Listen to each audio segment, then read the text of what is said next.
I want a beauty that will give me that glow, the kind of body that'll make them say whoa. Get it right with the knife who slays. Beauty and the blade. Yeah, get it right with the knife who slays. Beauty and the blade. Get it right with the knife who slays. Face and body. Good morning, everybody on Go Country 105. I am Ashley, and this is my handsome husband, Dr. Edward Park. Today, we are going to be discussing all about the eyelids. But first, let's kind of do something different. Let's do a natty or not. And for those of you that don't know what that is, natty is all natural, not is not like natural. I'm all natural and... Okay, really? Do we have to go there? Natty or not? Shall I? Okay. So this is actually about Pink, the famous singer. She's opening up about why she cannot get behind plastic surgery and cosmetic surgery.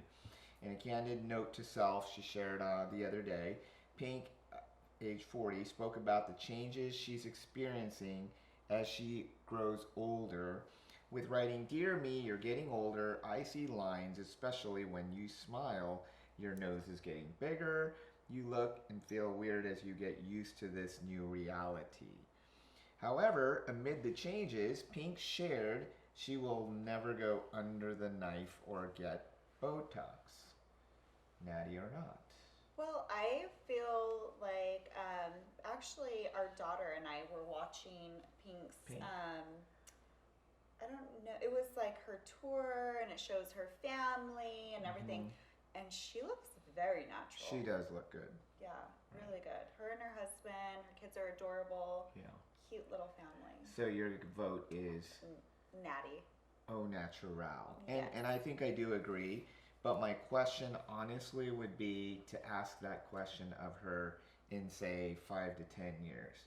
10 years, she may change her mind. Right. Because, you know, she does look great genetics, beautiful eyes, which we'll get to in a moment. But, you know, I do think, just like you look gorgeous, and you have the most beautiful eyes around that I've ever seen. They're just glowing into my soul. But I do think that as we age, we're all not immune to those aging characteristics. Right, so let's see course. in 10 years, we'll ask this question again. Yeah, and to I Pink. think just to keep up with that youthful skin is sunscreen, hats, no direct sun exposure. Yeah, so I think everything. moisturizer, I think skincare is huge, and I believe she probably has a team of people that are constantly maintaining, which I do think is important. Right. So good for her. Okay, you Natty. ready for our topic? I'm ready. All about the eyes. I don't know why I do that, but I think of Pulp So Fiction. I'm going to ask you some questions. I kind of jotted some questions down, and I just want you to answer since you are really good at eyes. I am good at eyes. Well, I love operating on the eyes, I should say. And they say the eyes are the windows to the soul, which is true.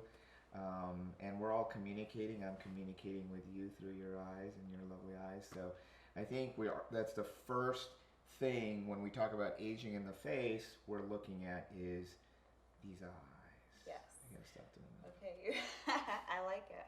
Thank you. John Travolta. Okay, you ready for the first one? So, for the upper and lower eyelids, what is the procedure and what does it entail? Well, I think that what we first have to do is look at the anatomy of the uppers and lowers. Just like you said, if I'm looking at upper lids, I'll look at the lower lids. Let's talk about the upper lids first. And, you know, that's probably the first surgical procedure that a younger person will entertain in, say, their ages of 30. I've done them as young in the ages of 30 to 40. Certainly as you get older, as you know, and you've even alluded to, there's some looseness of the skin that tends to kind of hood over usually the lateral outer part of the eyelid first. Right. And that's what people are looking to kind of refresh. Right? And so, unfortunately, we'll talk about the lowers, and I want to hear how you rejuvenate the lower eyelids, but upper lid skin, it just has to be removed, excised, and then closed. So, unfortunately, there's no non-surgical treatments for the upper lids? Well, I think that women and men in their 20s and 30s, Yes. we can actually use a neurotoxin. Yes. You're right. And which is Botox, Dysport, and the etc. Correct. Which you can inject to raise that brow up, and that's more non-surgical. Yes. Yeah. So you did correct me, and you were absolutely correct. That's the only time, but no, that's the correction. That's the expertise that you have in the neurotoxin. And talk about how you're a much better injector than I've ever been, and talk about how you lift that lateral brow. Is it because you're sinking one and the other one pops up? Right. So you're dropping basically okay, don't count all my lines as I do this because I focus very hard to not make expression. No. So as you drop the lateral tail of the brow and you inject there, so then you're going to get more of that movement in this muscle right in here. So when we inject also, which you have to be very careful, but in the glabella, which are the muscles between the brows, which we get those, people call them 11s or 111 frown lines. Right. We inject there, and then we also go into the tail of the brow, and that makes your mid-brow kind of raise up and peak up. Okay. And always, if it's peaking too high, you come back in. We always follow up 2 weeks later, and we can add a little bit just to lower that peak a little. Right. And I think you hit two important points, which is we don't want to inject too much because that can drop the brow and cause kind of a ptosis, we call it, of the eyelids. So once again, I think you have to go to a super skilled, experienced nurse injector or physician. I know you've done a ton of them, and I love the artistry you're able to shape the brow. Right, but also you can be super experienced, many years under your belt of an injector or a surgeon, and when injecting, if you have a new patient, you have a new face, right? True. And honestly, I love it. It's like Fresh artwork. canvas. Yeah, right? Yeah. So I'm getting to know your muscles, and if you've never been injected yourself, you don't really know either, right? So we'll always follow up with you. Our office, they give you a call a few days later, and then also you have a follow-up appointment 2 weeks later. So if we need any touch-up or any adjustments, we do it at that point. Right. And if you have questions about that or any questions, feel free to call us at 1-888-900-9065. Again, that's 1-888-900-9065. And we really are striving to communicate with you on a constant basis, because that follow-up you talked about is really, really important. Yes. You know, Yeah. even And even if everything is perfect and you look great, you feel great, but we still want to follow up and just make sure, and we note that in your chart, and we can always do a FaceTime or telehealth, to actually follow up with you so we can see that movement and make sure. Right. So with the neurotoxins, once that becomes a little bit less effective, then we are looking at surgery, which is an upper lid blepharoplasty. Once again, very simple skin excision, but we are talking millimeters. I'm super OCD on measuring everything out and making sure pretty much as close to exact as possible skin is removed, because if we take a little too much skin, obviously we can't close the eye, and that's a very risky complication we don't want to get into. But then if we under resect the skin, then they'll come back sometimes. Once in a blue moon, I would say maybe in about 2 to 3% of patients, they say, you know what, can you take a little bit more? And that's okay, we can do that. Better to be safer on that conservative side. So, and how long is that recovery for the upper eyes? The beautiful thing about eyes is it's super quick and probably the easiest recovery. I'm sure you know some people that with our patients, we generally tell them sutures are in the upper lid for about 7 days or removed at 7 days. The first couple of days are really swollen, kind of like a boxer, if you will, but goes down very quickly. Once sutures are out in 7 days, I tell patients you can go out to a very nice dinner at Maestro's and celebrate. You're healing very quickly. And what's great about when you do the upper and lower or one or the other, these patients don't have to have a general anesthesia. It can be a local where it's just locally injected to the site, Right. or if you want to have a twilight where you're sedated, feeling comfortable. Feeling If you good. want to talk, you can talk, but really you just feel nice and relaxed, Right. and almost like a lot of patients fall asleep, really, unless you address their name and then they're aware, right? Yeah, they're feeling really good. We always joke around and say it's feeling like you're in a drunken state, like 3 bottles of wine or 10 shots of tequila. Whoa, that's It's I mean, I don't it's even a good know. feeling. I would probably be throwing up if I was at that Yeah, stage. we don't get you to that extent. No, but, you just but feel nice and relaxed. nice and relaxed and comfortable. But a lot of people are a little bit hesitant about general anesthesia, Right. so we tend to do this without general anesthesia. Yes. Therefore, you wake up quicker, and it's a very quick. Upper lids are generally less than an hour. We're talking about 30, 45 minutes for the entire procedure, so it's quick. And what would you say? So you said the sutures will be in for Right. a week. You get those removed. You can go out to dinner at that point because it's right in the crease of the lid. Correct. But when does that incision really settle in? You can, if you're a lady and you want to wear eyeshadow or makeup, when can you do that? So for makeup and such, give it a couple days after sutures, and then I usually let them go ahead and do makeup. Okay. They will feel a little bit of swelling for a few weeks, nothing too noticeable.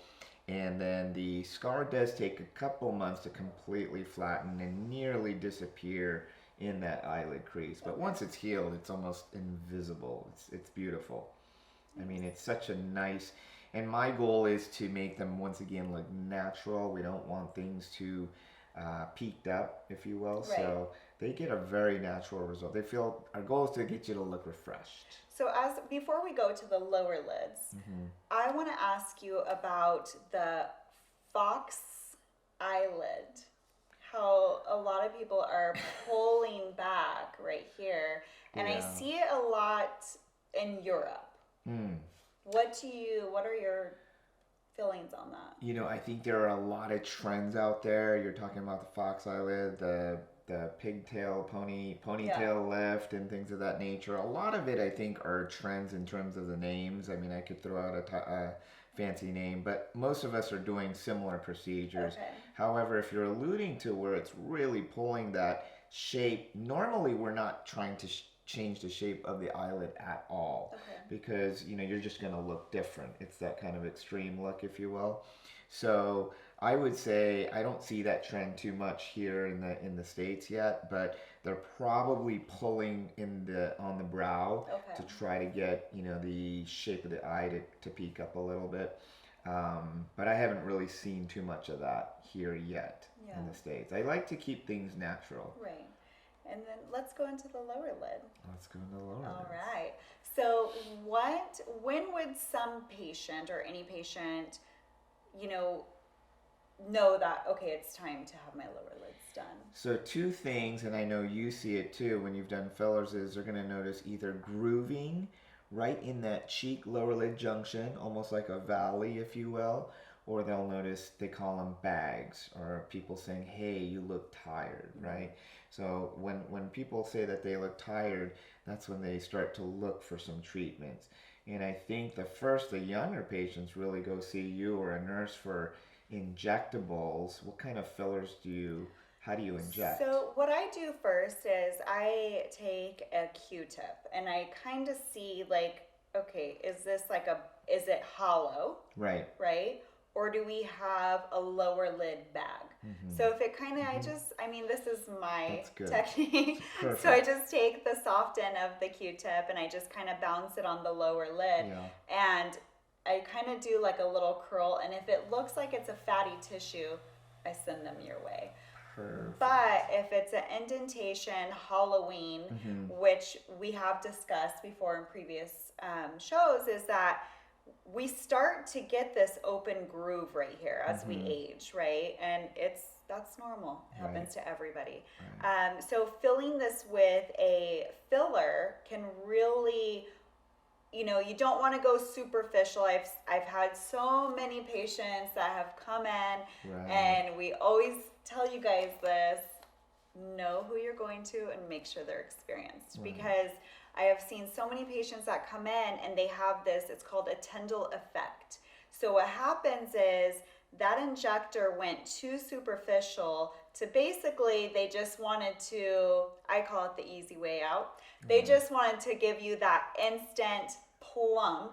But then what happens is that filler starts to set, and you can see it right under the skin. Right. It causes, if it's injected too superficially, you can get this kind of a glowing look underneath the skin. Well, And let's it's not say glowing, because yeah, we we all, don't- I mean, I want to be glowing, you but wanna I be don't want to glowing, have but that. it's kind of a clear look. Yeah, And it's it not almost natural. looks, well, like, for instance, the lighter your complexion, the more blue it's going to look. Right, Right? that's what And it then, is, true. yeah.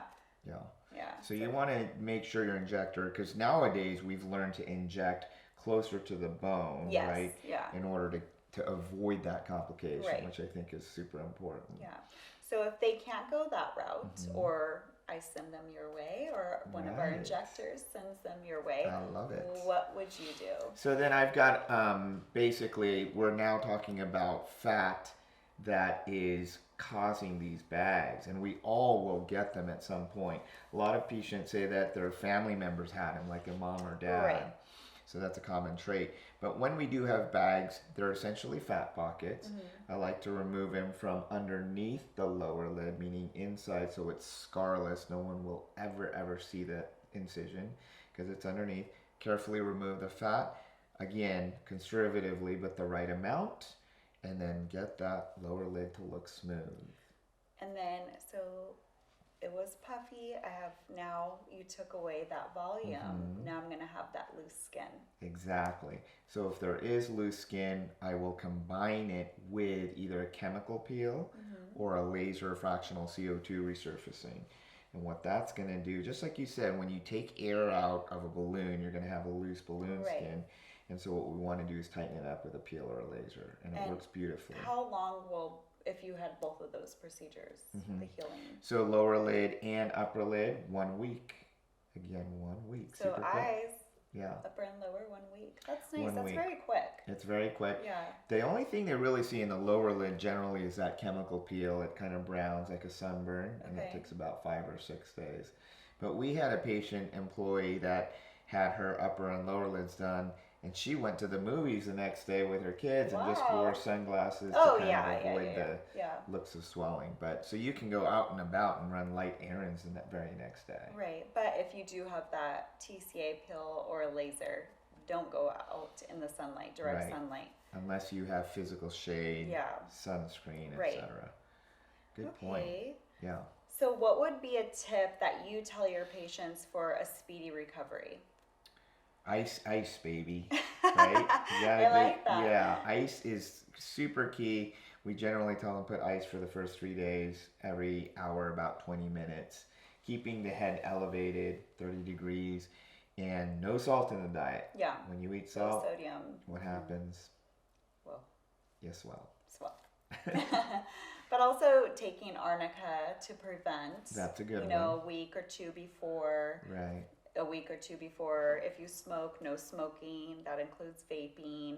No Correct. drinking alcohol. Just clean, clear diet. Clean, clear living. Yeah. So tell us a little bit about, so I'm pretty much done with the first week in terms of their post-surgical, their skin is peeled. What type of stuff happens afterwards, Lisa, and skincare? Right. So we always have patients pre-surgery have a hydrofacial because that really cleans up the skin, gives us a clear canvas. But post, I always suggest if you're gonna have eyelid surgery done Right. or a brow lift, I mean, and I'm talking about upper or lower lids, you want to help prevent damage happening afterwards. So you With just the went through all skincare. that. So injecting with the neurotoxin to just keep those eyes looking refreshed. Good. And skincare. Yeah, skincare is huge. What type of skincare products do you like? So I flip around all the time, to be honest. I am a skincare junkie. I love skincare. Seriously, every night I sleep with a silk hair cap and I have my hair all back and then my face is all greasy because I see all sorts of masks on you. yeah. That's awesome. Because I am very a dry,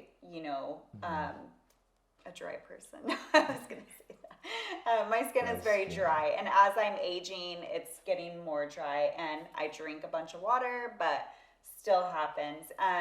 So I just want to prevent that. And also, I'm Caucasian, so Caucasian patients tend to prune faster. I don't know what it is. Why is that happening? Well, let's talk a little bit about that. That's a very important point you brought up, because I'm Asian, as you know. I hope you know. And you don't age. And it's very frustrating.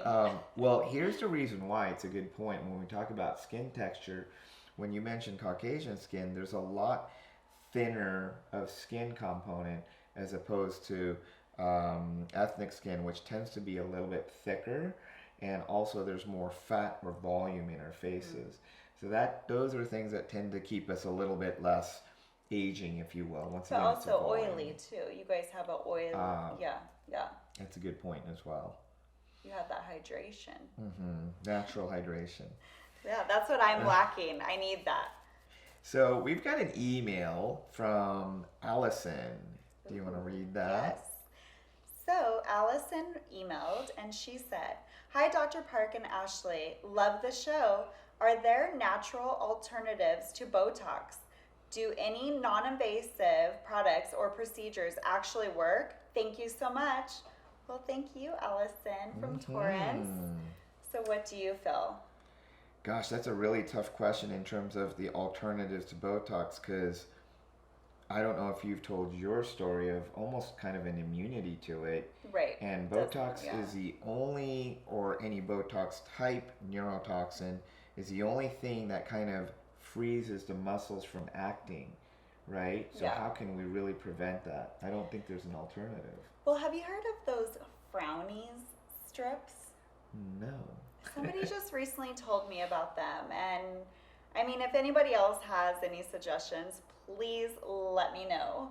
But somebody just recently told me about these strips that you could put them on your lines and wrinkles. Like at nighttime? At nighttime. Okay. What about during the daytime?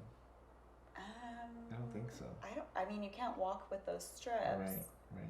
Yeah. Well, there's like a small percentage of people who become immune to Botox. I mean, I think you've experienced that.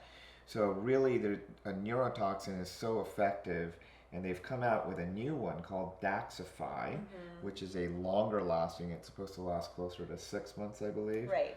And I think you tried it. Did it work? I have tried them all. It doesn't work for me. And it's very frustrating because in my early 20s, it all worked. Yeah. And then I was having my 4 children, wasn't injected because I was either breastfeeding or pregnant. And then I tried it again and nothing happened. Yeah. And we've tried MyoBlock, again, Daxxify, Xeomin. So these are all neurotoxins. So I think you're one of the super, super rare, special people. Yeah, it's just not fair. It's not fair. So unfortunately, there's not a real alternative to Botox. There are other non-invasive procedures. I think the number one thing that I like is chemical peels and fractional CO2 lasers. I was just going to say that, yeah. So keeping that skin really hydrated internally, externally, and then you can do, there's Morpheus that helps with tighten. And then chemical peels, lasers, that helps tighten, helps get rid of also brown spots, fine lines, wrinkles, all in one. Right, so any of the fine lines, you want to do some type of a light chemical peel, even with an esthetician, and then as they get deeper, work on towards a deeper chemical peel or maybe a fractional CO2 laser that I do. And that's kind of like buffing those lines away and getting you that smooth glow back. Right. We even do buff and shines, kind of lunchtime peels with our fractional CO2. And there's 0 to no. Right. recovery. Like if you're getting ready for the Oscars, you do a lunchtime Are you peel. going to take me to the Oscars? We're going, baby. All right. But also we have another device at our practice, and it's called Excelus. So that's something if I'm going to go to an event or just staying on top of, like it helps raise the brow. And what it is radio frequency, and it just helps like that muscle tighten up. Right. It's not permanent. That's the only downfall, but it does work. Yeah. I like those that. are good things. Yeah. So we'll finish up with what are some of the sayings you heard when you grow up? Oh. You were growing up. So from when I was younger, and I kind of, okay, as you're saying that, I remember my mom and dad used to always say, so whenever I'm going to use a screwdriver. You use a screwdriver? I do everything around here.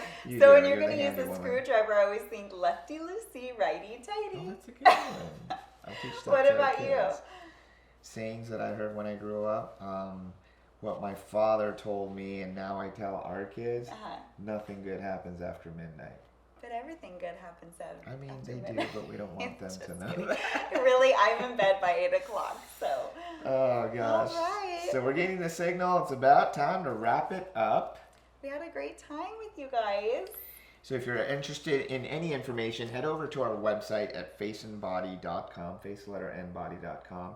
Our Instagram is at Face and Body Plastic Surgery. And please give us a call. We'd love to hear from you guys at 1-888-900-9065, 1-888-900-9065. We had a great time. We can't wait to be back here again with you on Go Country 105 every Sunday morning at 7:30. Beauty in the Blade, where beauty begins. Oh, I want a beauty that will give me that glow. The kind of body that'll make them say, whoa. Get it right with the knife who slays. Beauty and the blade. Yeah, get it right with the knife who slays. Beauty and the blade. Get it right with the knife who slays. Face and body in the blade.